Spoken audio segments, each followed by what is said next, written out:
Dubai നിങ്ങളുടെ bucket ലിസ്റ്റിലുണ്ടോ?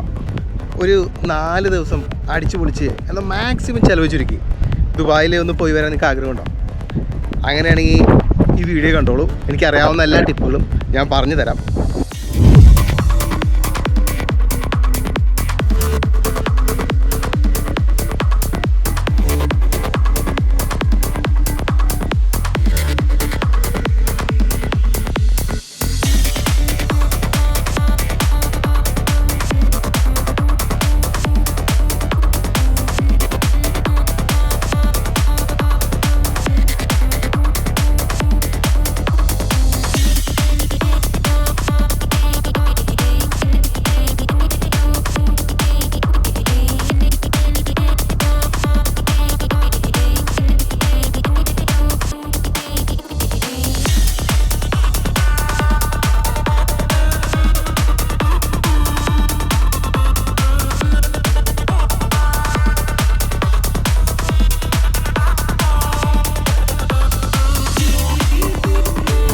അങ്ങനെ good morning. ദുബായിയുടെ 2ാമത്തെ ദിവസമാണ്.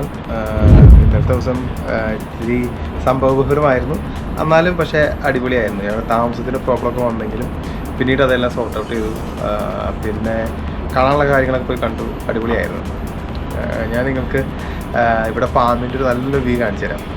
ഞങ്ങൾ താമസിക്കുന്ന സ്ഥലത്ത് നിന്ന് പുറത്തേക്ക് നോക്കുമ്പോഴുള്ള വ്യൂ ആണ്. അടിപൊളിയാണ്.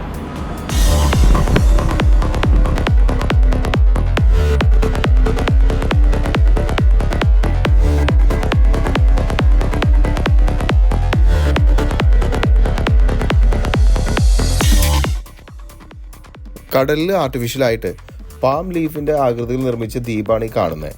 അറ്റ്ലാന്റിസ് എന്ന് പറയുന്ന 5 സ്റ്റാർ ഹോട്ടലാണ് അങ്ങ് അകലെ കാണുന്നത്.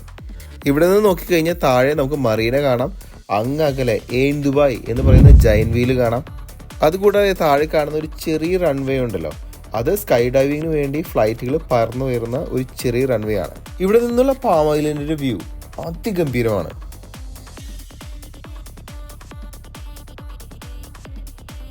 ഇതാണ് ഞങ്ങൾ താമസിക്കുന്ന ഹോസ്റ്റലിൻ്റെ ഉൾഭാഗം. രാവിലെ തന്നെ ബ്രേക്ക്ഫാസ്റ്റ് ഒക്കെ ഉണ്ടാക്കി കഴിച്ചു, ഒരു കോഫിയും കഴിച്ചു. ഞങ്ങൾ താമസിക്കുന്ന ബിൽഡിങ്ങിൻ്റെ താഴെ ഒരു ഇന്ത്യൻ ഷോപ്പുണ്ട്. അവിടെ നിന്ന് ബ്രെഡും ജാമൊക്കെ ഞങ്ങൾ തലേ ദിവസം വാങ്ങി വെച്ചിരുന്നു. കുക്ക് ചെയ്ത് കഴിക്കാനുള്ള ഓപ്ഷനൊക്കെ ഇവിടെ ഉണ്ട്, പക്ഷേ രാവിലെ തന്നെ ആയതുകൊണ്ട് അതിനൊന്നും ഞങ്ങൾ മുതിർന്നില്ല. താമസം 71ാമത്തെ ഫ്ലോറിലാണ്. ഇത് മറീനയിലെ ഏറ്റവും വലിയ ബിൽഡിംഗാണ്. Princess towers. ഇന്ന് ഞങ്ങളുടെ പരിപാടി എന്ന് പറഞ്ഞാൽ ആദ്യം ഒരു യോട്ട് ബുക്ക് ചെയ്തിട്ടുണ്ട്, അവിടേക്ക് പോകണം. അപ്പോൾ അതിനുവേണ്ടി ടാക്സി താഴ്ചയിൽ ബുക്ക് ചെയ്യണം. എന്നിട്ട് ഏകദേശം 10 മിനിറ്റ് ഉള്ളൂ ഇവിടെ നിന്ന്. എന്നിട്ട് അവിടെ ഫസ്റ്റ് പരിപാടി അവിടേക്ക് പോകുക എന്നുള്ളതാണ്. ടാക്സിയൊക്കെ ബുക്ക് ചെയ്യൽ വളരെ എളുപ്പമാണ്. കരീം എന്ന് പറഞ്ഞ ഒരു ആപ്പ് വഴിയാണ് ഞങ്ങൾ ടാക്സി ബുക്ക് ചെയ്യലൊക്കെ ചെയ്ത്. നമുക്ക് ഊബർ വഴിയും ചെയ്യാം. നമ്മൾ കളക്ഷൻ പോയിന്റും ഡ്രോപ്പ് ഓഫ് പോയിന്റും എക്സാക്ട്ലി അടിച്ചു കൊടുത്തു കഴിഞ്ഞാൽ അവർ പൈസ കാണിക്കും. പൈസ കാർഡ് വഴി പേ ചെയ്യാം. ഈ പ്രാവശ്യം ഞാൻ പൈസ പേ ചെയ്തപ്പോൾ എൻ്റെ പൈസ പോയില്ല. അപ്പോൾ ഞാൻ വിചാരിച്ചു നമുക്ക് ടാക്സിക്കാരന് ഡയറക്റ്റായിട്ട് പേ ചെയ്യാം. ഞാൻ ഡയറക്റ്റായിട്ട് പേ ചെയ്യുന്ന കാര്യം ചോദിച്ചു കഴിഞ്ഞപ്പോൾ അവൻ പറഞ്ഞത് കാർഡ് പേയ്മെൻ്റ് ആണെങ്കിൽ എക്സ്ട്രാ 5 ദിർഹം കൂടി കൊടുക്കണം എന്നാണ് പറഞ്ഞത്. അത് ശരിക്കുള്ളതാണോ അതോ അവൻ പറ്റിക്കും പറഞ്ഞതാണോ എന്ന് എനിക്കറിയില്ല. ദൈവാനുഗ്രഹം കൊണ്ട് എൻ്റെ കയ്യിൽ പൈസ ഉണ്ടായിരുന്നു. ഞാൻ പൈസയായിട്ട് കൊടുത്തു, അത് സെറ്റിൽ ചെയ്തു. ഇപ്പോൾ ഞങ്ങൾ പോകുന്നത് യോട്ട് സഫാരിക്കാണ്. ശരിക്കും പറഞ്ഞു കഴിഞ്ഞാൽ DMCC മെട്രോ സ്റ്റേഷൻ ഈ പറയുന്ന യോട്ട് സഫാരി ഓഫീസിൻ്റെ തൊട്ടടുത്താണ്. പക്ഷേ ഇന്നലെ ഒരുപാട് വൈകി കിടന്നുകൊണ്ട് രാവിലെ എഴുന്നേറ്റപ്പോൾ ഇച്ചിരി വൈകിപ്പോയി. അതുകൊണ്ടാണ് ടാക്സി വിളിച്ച് നേരെ ഇങ്ങോട്ട് പോകുന്നത്. അല്ലെങ്കിൽ ചീപ്പറായിട്ട് നമുക്ക് മെട്രോയിൽ ഈ സ്ഥലത്ത് എത്തിച്ചേരാം. ഇതിൻ്റെയൊക്കെ ടിക്കറ്റ് നേരത്തെ തന്നെ നമ്മൾ ഓൺലൈൻ വഴി ബുക്ക് ചെയ്തതാണ്. ഇതിന് ഡിഫറെൻറ്റ് വെബ്സൈറ്റുകളുണ്ട്. ഗോ സിറ്റി പാസ് എന്ന് പറയുന്നൊരു വെബ്സൈറ്റ് വഴിയാണ് ഞങ്ങൾ ടിക്കറ്റ് ബുക്ക് ചെയ്തത്. ഇതുകൂടാതെ ക്ലൂക്ക്, ഏവിയേറ്റർ അങ്ങനെ പറയുന്ന ഡിഫറെൻറ്റ് സൈറ്റുകൾ വഴി നമുക്ക് ബുക്ക് ചെയ്യാം. ഇതിൻ്റെയൊക്കെ ഡീറ്റെയിൽസ് ഞാൻ എൻ്റെ ഐറ്റനറിയിൽ കൊടുത്തേക്കാം. നിങ്ങൾക്ക് ആവശ്യമുണ്ടെങ്കിൽ ട്രിപ്പ് എന്ന് കമൻറ്റ് ചെയ്യുക, ഞാൻ അയച്ചു തന്നേക്കാം. ഈ മറീനയ്ക്ക് ചുറ്റും നടക്കാനുള്ളൊരു നടപ്പാത ഇവർ നിർമ്മിച്ച് ഇട്ടിട്ടുണ്ട്. മോർണിംഗ് വാക്കിനായിട്ട് പോകുന്ന ഒരുപാട് ആൾക്കാരെ നമുക്കിവിടെ കാണാം.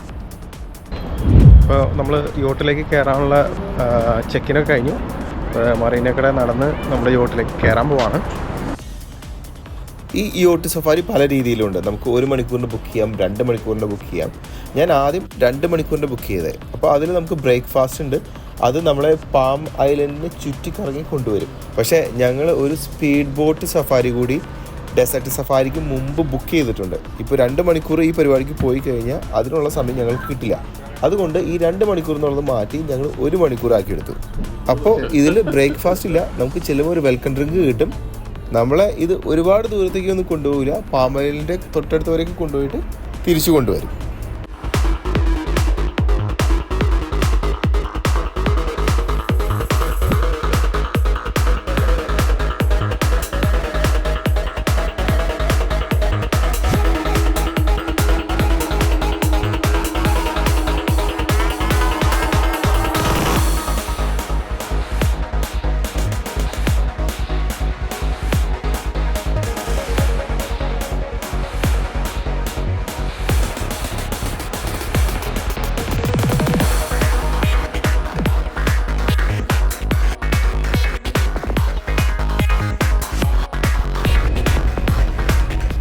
യോട്ടിൻ്റെ ഉൾഭാഗമാണ് കാണണേ. ഒന്ന് അകത്തേക്കൊക്കെ ഒന്ന് ഇറങ്ങി നോക്കാം.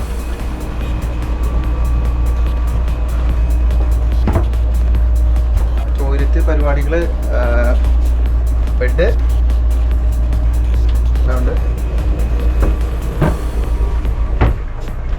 ഇതൊരു സ്റ്റോറേജ് ഏരിയ എന്ന് തോന്നുന്നു. സ്റ്റോറേജ് ഏരിയ ഉണ്ട്, പിന്നെ ചെറിയ ചെറിയ റൂമുകളുണ്ട്.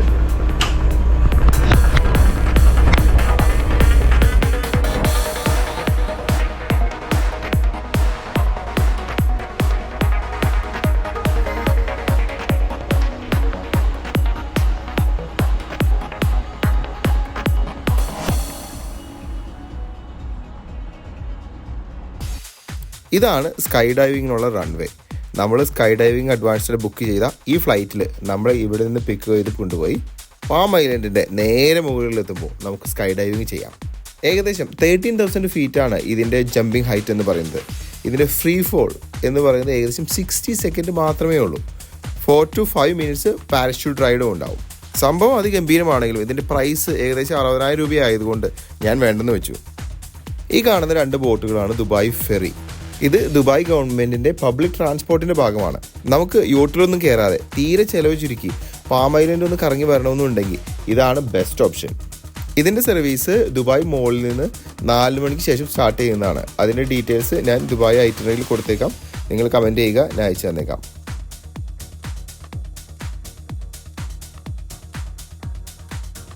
അങ്ങനെ യോട്ട് കരയ്ക്കടുപ്പിക്കാനുള്ള സമയമായി. ഞങ്ങളുടെ 1 മണിക്കൂറത്തെ റൈഡ് കഴിഞ്ഞിരിക്കുന്നു. ഇവിടെ താങ്ക് യു. പിന്നെ എപ്പോഴെങ്കിലും കാണാം ദുബായിൽ വെച്ച്. Okay, bye. ജൂഡ് കോഴിക്കോടുകാരനാണ്. ഇവിടെ കുറച്ച് നാളായി ദുബായിൽ വർക്ക് ചെയ്ത് വരുന്നു. ദുബായിൽ ജോലിയൊക്കെ എങ്ങനെയുണ്ടെന്ന് ഞാൻ ചോദിച്ചപ്പോൾ വളരെ ഹാപ്പിയാണ്, അവൻ വളരെ സന്തോഷവാനാണെന്നാണ് എന്നോട് പറഞ്ഞത്. ഇനി നമുക്കിവിടുന്ന് മെട്രോ എടുക്കണം. മെട്രോ എടുത്തിട്ട് ട്രാം 2 സ്റ്റോപ്പൊക്കെ കഴിഞ്ഞ് കഴിയുമ്പോൾ നമുക്ക് പോകേണ്ട അടുത്ത ഡെസ്റ്റിനേഷനാവും. നമ്മൾ സ്പീഡ് ബോട്ട് ചെയ്യാനാണ് ഇനി പോകുന്നത്.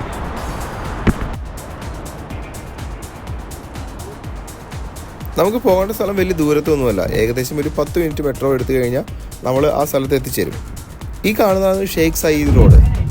UAE ഒരു മെയിൻ റോഡാണിത്. ഇതിന് നിങ്ങൾക്ക് നോക്കി കാണാം 14 വരിയുണ്ട്. ദുബായിയെ മറ്റ് എമിറേറ്റ്സുകളായിട്ട് കണക്ട് ചെയ്യുന്ന ഒരു പ്രധാന വഴിയാണിത്. 14 ലൈനുകളുണ്ടെങ്കിലും മോർണിംഗും വൈകുന്നേരം ആകുമ്പോൾ ട്രാഫിക് ജാമിന് ഒരു കുറവുമില്ല. ഇവിടുത്തെ മെട്രോ സ്റ്റേഷൻ്റെ അകമൊക്കെ കണ്ടു കഴിഞ്ഞാൽ നമ്മൾ വിചാരിക്കും നമ്മൾ എയർപോർട്ടിലാണ്, അത്രയ്ക്കും വൃത്തിയുണ്ട്. ഇതാണ് നമുക്ക് പോകാനുള്ള സ്പീഡ് ബോട്ട്, റെഡി ആയിട്ട് കിടക്കുവാണ്.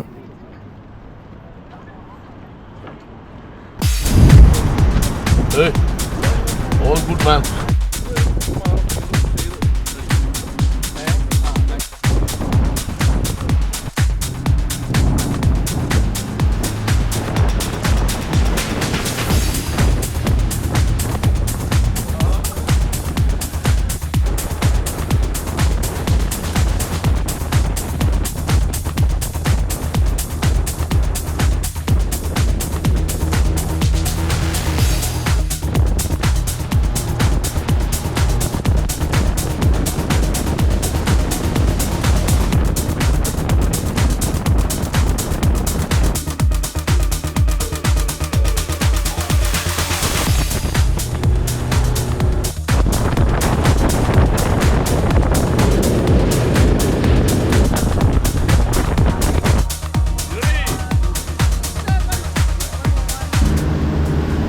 നമ്മൾ പാമയിലിൻ്റെ അകത്തേക്ക് വന്നേക്കാണ്. പാമയിലിൻ്റെ അകത്ത് സ്പീഡ് ബോട്ട് കൊണ്ടുവന്ന് നമ്മൾ ഈ ഏരിയയൊക്കെ അവർ കാണിച്ചു തരും. വളരെ സ്ലോവിലെ ബോട്ട് പോകണം. നമുക്ക് ഇവിടുന്ന് ഫോട്ടോ എടുക്കാം, വീഡിയോ എടുക്കാം. അടിപൊളി എക്സ്പീരിയൻസ് ആണ്. നല്ല രസമുണ്ട്. എല്ലാവരും ദുബായിൽ വരുമ്പോൾ തീർച്ചയായിട്ടും ട്രൈ ചെയ്യണം.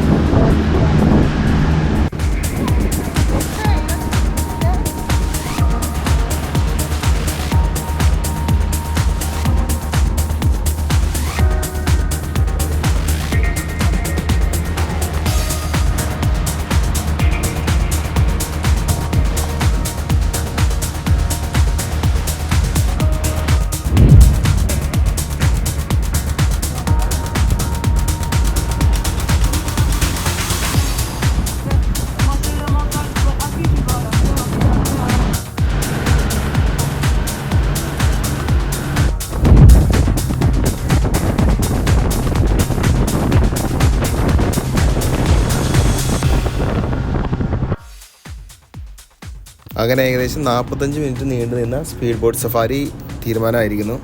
ഞങ്ങൾക്കിപ്പോൾ നല്ല വിശപ്പുണ്ട്. ഞങ്ങൾ താമസിക്കുന്ന സ്ഥലത്തേക്ക് തിരിച്ചു പോകുന്നതിന് മുമ്പ് എന്തെങ്കിലും ഭക്ഷണം കഴിക്കണമെന്ന് വിചാരിച്ച് നടക്കുമ്പോഴാണ് ഞങ്ങൾ ഈ കട കണ്ടത്. ചുമ്മാ പുറത്ത് നിന്ന് മെനു ഒക്കെ ഒന്ന് ചെക്ക് ചെയ്ത് നോക്കിയപ്പോഴാണ് ഞങ്ങൾക്ക് മനസ്സിലായത് ഇതൊരു മലയാളി കടയാണെന്നുള്ള കാര്യം.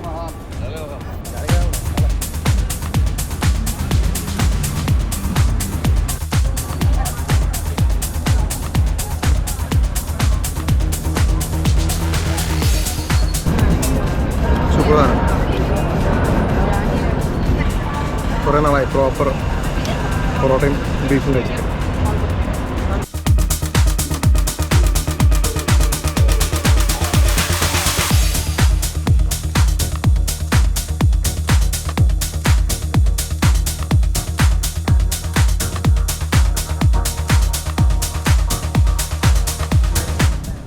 നാട്ടിലെവിടെ ദീപു?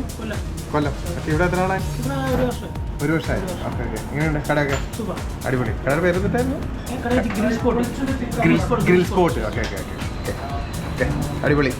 ഞാൻ ഫുഡൊക്കെ കഴിച്ചു. അടിപൊളി ഫുഡായിരുന്നു. കുറേ നാൾക്ക് ശേഷമാണ് നല്ലൊരു പീസും പൊറോട്ടയും കഴിക്കുന്നത്. മാംഗോ ജ്യൂസ് സ്പെഷ്യല് ഒന്നും പറയാനില്ല. അടിപൊളി. എടാ ഞങ്ങൾ വീണ്ടും വരും. 2 ദിവസം കൂടി ഉണ്ട്. ഓക്കെ ശരി. ഇന്ന് ഞങ്ങളുടെ അടുത്ത പരിപാടി എന്ന് പറയുന്നത് ഡെസേർട്ട് സഫാരിയാണ്. അതിനുവേണ്ടി ഡ്രൈവർ ഏകദേശം ഒരു 2:30 ആയപ്പോൾ ഞങ്ങൾ താമസിക്കുന്നിടത്ത് വന്ന് ഞങ്ങളെ പിക്ക് ചെയ്തു. പുള്ളി വന്നപ്പോൾ ഓൾറെഡി 2 പേര് ഞങ്ങളുടെ വണ്ടിയിൽ ഉണ്ടായിരുന്നു. വേറൊരു 2 പേരെ കൂടി പിക്ക് ചെയ്യാൻ പോകുന്ന വഴിയാണിത്. ദുബായിൽ നിന്ന് ഏകദേശം 45ഓളം മിനിറ്റ് ഉണ്ട് ഈ പറയുന്ന ഡെസേർട്ടിലേക്ക്. ഡൂഡ് ബാഷിങ്ങിന് പറ്റിയ റെഡ് കളറുള്ള സാൻഡ് ഉള്ളത് ഷാർജയ്ക്ക് അടുത്തുള്ള ഡെസേർട്ടിലാണെന്നാണ് ഈ ഡ്രൈവർ ഞങ്ങൾക്ക് പറഞ്ഞു തന്നത്. ഇന്നത്തെ പ്രോഗ്രാമിൻ്റെ ചുരുക്കം എന്തെന്ന് വെച്ച് കഴിഞ്ഞാൽ ആദ്യമേ നമ്മളെ ഒരു ചെറിയ ഷോപ്പിലേക്ക് അവർ കൊണ്ടുപോകും. നമുക്ക് സൊവനിയറും കാര്യങ്ങളൊക്കെ വാങ്ങിക്കണമെങ്കിൽ അവിടെ നിന്ന് വാങ്ങിക്കാം. അത് കഴിഞ്ഞ് കോഡ് ബൈക്കിങ്ങിനുള്ള സമയമാണ്. കോഡ് ബൈക്ക് കഴിഞ്ഞതിന് ശേഷം നമ്മളെ ഡെസേർട്ടിലേക്ക് ഡ്യൂൺ ബാഷിങ്ങിനായിട്ട് കൊണ്ടുപോകും. ഡെസേർട്ടിൽ വെച്ച് നമുക്ക് ഫോട്ടോ എടുക്കാനും സാൻഡ് ബോർഡിങ് ചെയ്യാനുള്ള അവസരം ഉണ്ടാവും. അതിനുശേഷം നമ്മൾ ഡെസേർട്ട് ക്യാമ്പിലേക്ക് പോയി ആക്ടിവിറ്റീസൊക്കെ കാണും.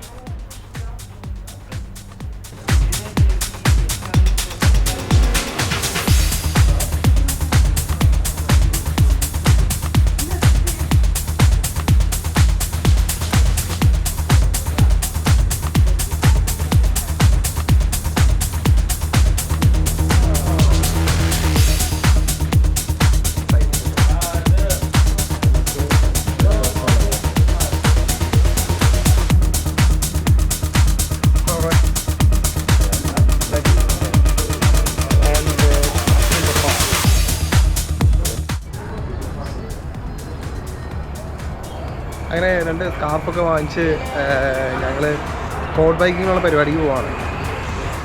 സ്കാർഫിന് 60 ദിർഹമാണ് പറഞ്ഞത്. ചേട്ടായി പറഞ്ഞ് അത് 40 ആക്കി. എന്നാലും നഷ്ടമാണ്. എന്നാലും നോക്കണ്ട, ഒക്കെ ഇതിൻ്റെ പാട്ടാണ്.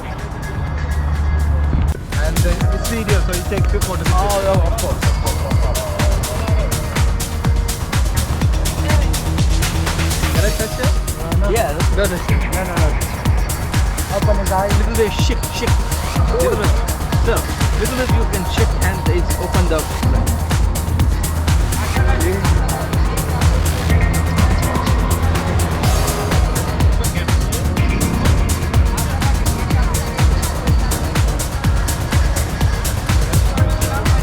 Little bit close. Little bit close. No problem. You want it close. Yes. I'm a bit scared to be honest. No problem.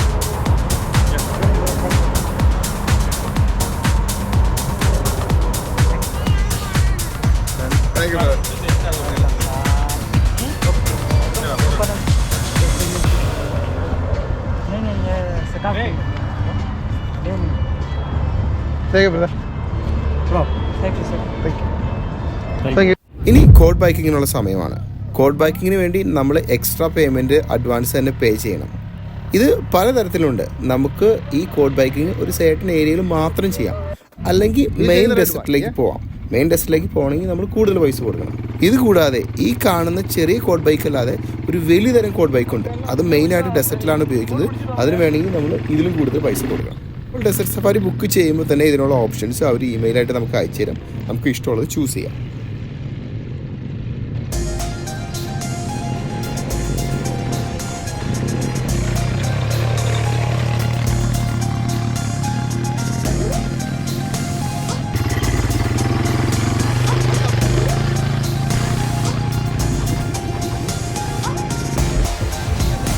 അങ്ങനെ കോഡ് ബൈക്കിങ്ങിൻ്റെ പരിപാടി കഴിഞ്ഞു.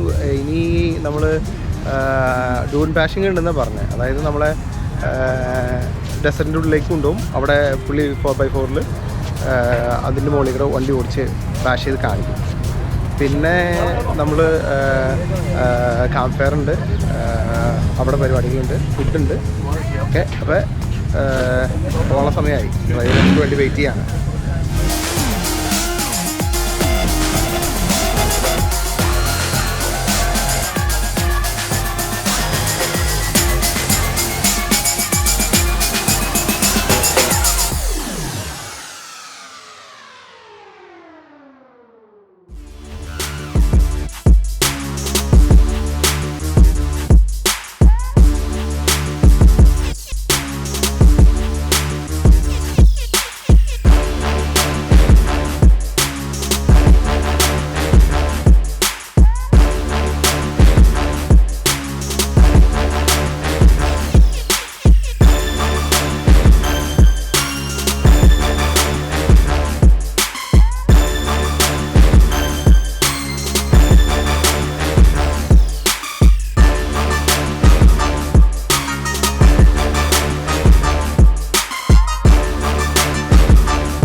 ഞാൻ ആദ്യമായിട്ടാണ് ഡെസേർട്ടിലൊരു സൺസെറ്റ് കാണുന്നത്. വീഡിയോസിലൊക്കെ ഞാൻ ഒരുപാട് കണ്ടിട്ടുണ്ട്, പക്ഷേ നമുക്ക് ഇവിടെ വന്ന് നിന്ന് ഈ കാണുന്നതിൻ്റെ ഒരു ആംബിയൻസ് വേറെ നമുക്കത് പറഞ്ഞ് അറിയിക്കാൻ പറ്റില്ല.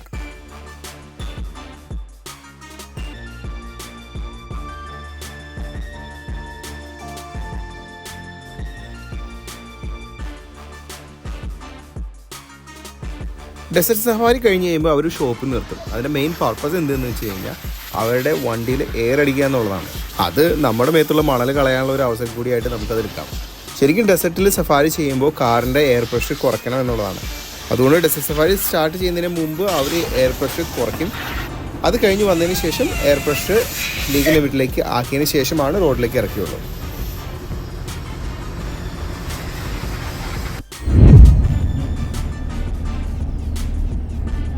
ഇനി നമ്മുടെ അടുത്ത പരിപാടി എന്ന് പറഞ്ഞു കഴിഞ്ഞാൽ ഡെസേർട്ട് ക്യാമ്പിലേക്ക് പോകുക എന്നുള്ളതാണ്.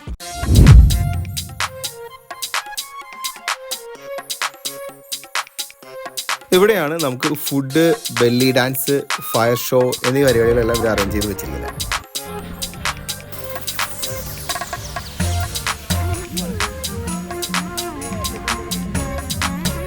നല്ല വിശപ്പുണ്ട്. അതുകൊണ്ട് ചെന്നപ്പോൾ തന്നെ സ്റ്റാർട്ടറും പോയി ഒരു ഡ്രിങ്കും കഴിച്ചു. പരിപാടികളെല്ലാം സ്റ്റാർട്ട് ചെയ്യാൻ സമയമായിരിക്കുന്നു. ആ സമയത്താണ് ഹുക്കയും കൊണ്ട് ഒരാൾ നമ്മുടെ അടുത്തേക്ക് വരുന്നത്. ഇതിൻ്റെ സംഭവം എങ്ങനെയാണെന്ന് വെച്ച് കഴിഞ്ഞാൽ നമുക്ക് ഈ പ്രോഗ്രാം സ്റ്റാർട്ട് ചെയ്ത് അവസാനം വരെ ഇതിന് ഹുക്ക ഉപയോഗിക്കാം. ഇത് പല ഫ്ലേവറിലുണ്ട്. അത് ഏത് ഫ്ലേവറാണ് നമുക്ക് വേണ്ടതെന്ന് ചോദിച്ചു കഴിഞ്ഞാൽ അവരത് അറേഞ്ച് ചെയ്ത് തരും. ഇതിന് വേണ്ടി നമ്മൾ സെപ്പറേറ്റ് പേയ്മെൻറ്റ് നടത്തണം. ശരിക്കും പറഞ്ഞു കഴിഞ്ഞാൽ അതൊരു വേസ്റ്റ് ഓഫ് മണി ആയിരുന്നു. ഞാൻ 2 പുക എടുത്തതിന് ശേഷം അത് അവിടെ വെച്ചു. ആ പൈസ പോയത് മിച്ചം.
ഡെസേർട്ട് ക്യാമ്പിൽ പരിപാടിയൊക്കെ കഴിഞ്ഞു.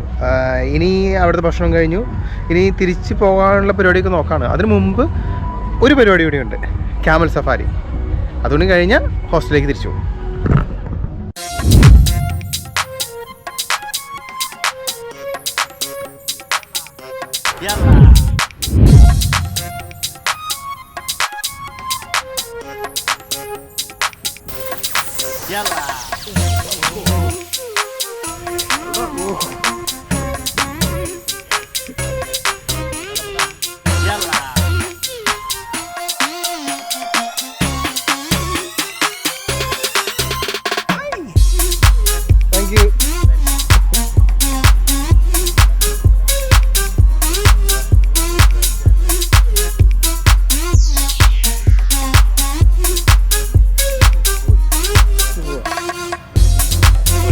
അങ്ങനെ ഇന്നത്തെ പരിപാടി ഇവിടെ അവസാനിക്കുകയാണ്. നേരെ ഹോട്ടലിലേക്ക് പോവാം, ഫ്രഷ് ആവുക, കിടന്നുറങ്ങാം. അത് കഴിഞ്ഞ് നാളത്തെ പരിപാടികൾ സ്റ്റാർട്ട് ചെയ്യാം.